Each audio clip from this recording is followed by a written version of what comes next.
because I'm going to keep it short, sweet, and beautiful, as I always like to.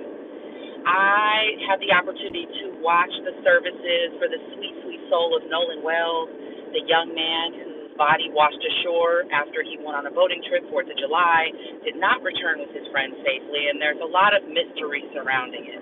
I have my own personal feelings about what happened, how it happened, and my own concerns, which, we'll wait until things are proven. But as a woman, as a black mixed race woman, I've had the opportunity to have wonderful, loving white family members who are not racist be present in my family, and also my black side, right?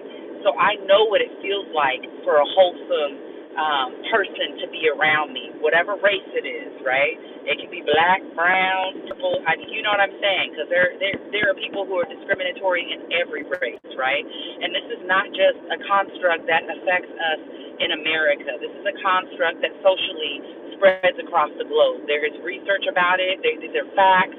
We don't have to even go into it and debate. Number one, I can't debate with you because I'm trying to pay attention to the road and talk. But catch me outside. How about that?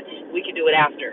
But I wanted to highlight something that came to my mind. Thank you, Don Lemon, first and foremost, for presenting us with the funeral services, because the nation should be uproared. We should not be in 2026 accepting these type of behaviors, although we know we have a leadership in the country that is promoting this type of violent behavior and racist narrative, right? So we have to acknowledge where we're at in order to get to where we got to go. I say that all the time in any content you find on my channel, regardless, right? Everything here is about healing, about evolving, about becoming a new and better person, a contributing person to society, if you will, a better human being for your children, for the community, because if you heal, then others around you heal. You can literally affect tens of thousands of people by your healing. So that's why this is so important to me. But back to what I was saying, these services beg the bigger question for us to unpack, and especially in this time, in this day and age in society, where we're so far removed from slavery and the foundations of this country and what was acceptable and what now we hide under a rug as though it's a shameful past. I, as a mixed black race woman, have to place things consciously in my vehicle is one way that I try not to get pulled over, looked at sideways, or my sons, my brown sons, get pulled over and looked at sideways, harassed, or be in any unsafe condition. I try to put things in my car. For example, I have my little, it's very well known in the Islander culture, but it's also from an African. It's like a little mask with feathers. Because in my mind, I say to myself, hopefully an officer sees this, and if they see my brown boy, they just think that maybe they're Islander and they won't go so crazy right away, right? So there's all these little caveats that we don't talk about as a black America that we still have to deal with and make sure we put in place to make sure we're safe, to make sure others feel disarmed, to make sure others feel like, it's okay to be around me. I'm not going to harm you, right? And we're taking that back to civil rights days and before that, slave times, where you couldn't even look at somebody when you're crossing the street. Ma'am, I don't understand where you're going. I cannot tow you in the traffic. Ma'am, sir, okay? You should not be on my butt that close.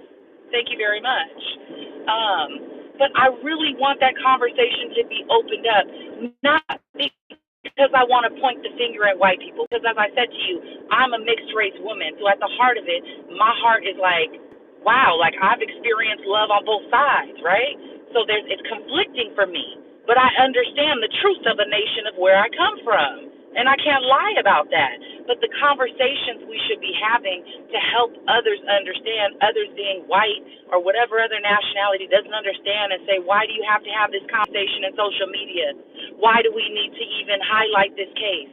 Why should this be brought up? Why? Because all lives matter. And this country has a history of not valuing all lives. It just is what it is, right?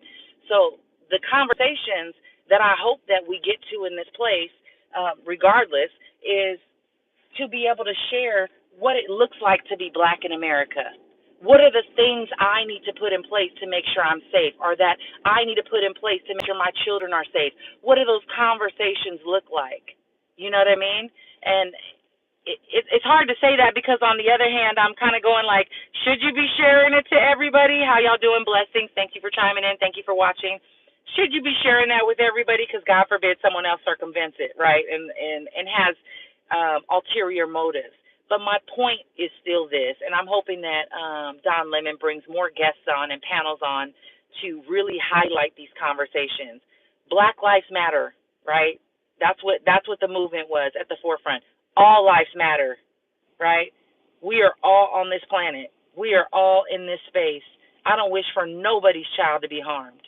Like this, it's insanity to think that a child can go out and be dressed in a regular child way, in a hoodie, just kicking it, and be harmed by a police officer or anyone else, right? And in the state of the country and what's going on right now, there's a lot of promotion of violence, right? There's a lot of promotion and acceptance of violence, right? And we're just seeing our nation change so fast. So I just hope that we can have conversations that are healing, that are conducive to promoting that healing process, that are conducive to saying, hey, your life matters, my life matters, that we can talk to our children about how they can be in safe spaces, how they can know what it feels like when somebody's not a safe space, how they can know their rights in the law and how to stay safe in the streets, especially black and brown life.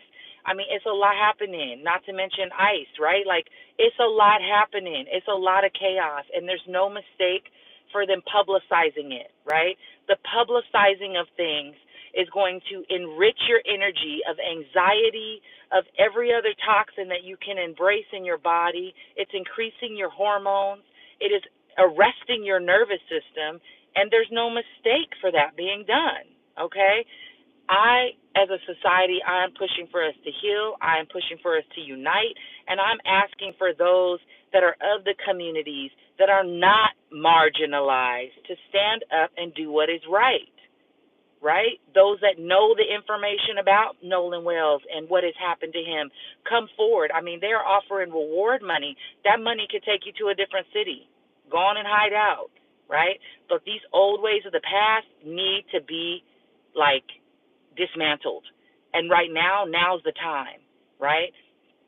You see, like, I'm a big, like, sci-fi movie watcher, and I remember the part, I was talking about this the other day in another post that I had, but I remember the part in, the Necromongers and the Chronicles of Riddick, when the actress, I can't get her name right now, but she said, wound or kill the beast while he's wounded. This is the time. When we come up in America and we get to the place where we see the beast that's running this shit is getting wounded, it's getting hit on all sides, that's the time we unite and rise up. I'm not trying to overthrow shit, but I am trying to say, like, what side of the story do I want to be on? This is forever content, period. This is forever something I will stand for and represent regardless to what I share, regardless to what I do in my life. This is from my heart, right? Like, Nolan Wells should not have died. He should not have been left. I don't want to hear that it was an accident. It shouldn't have happened. And the way things have happened beg the question more than it being an accident. And it begs even deeper concerns with the root of Mississippi.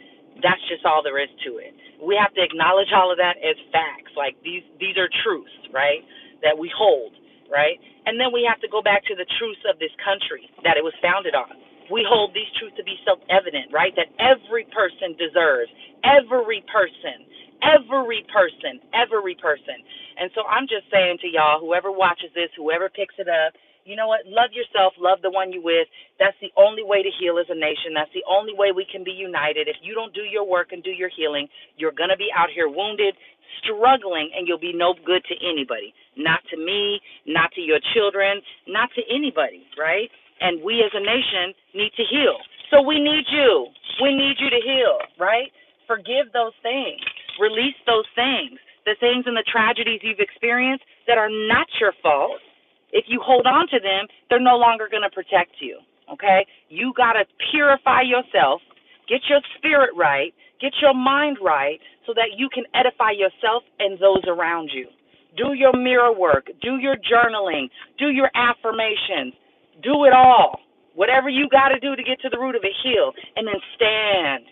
Stand for something, right? Stand for something or you fall for anything. That's just the bottom line. I love you. Many blessings. May you be healed. May you be provided for all the needs that you have in your life. And may God surround you with people that you need to hear from so that you can understand your truth and your life and your legacy, right?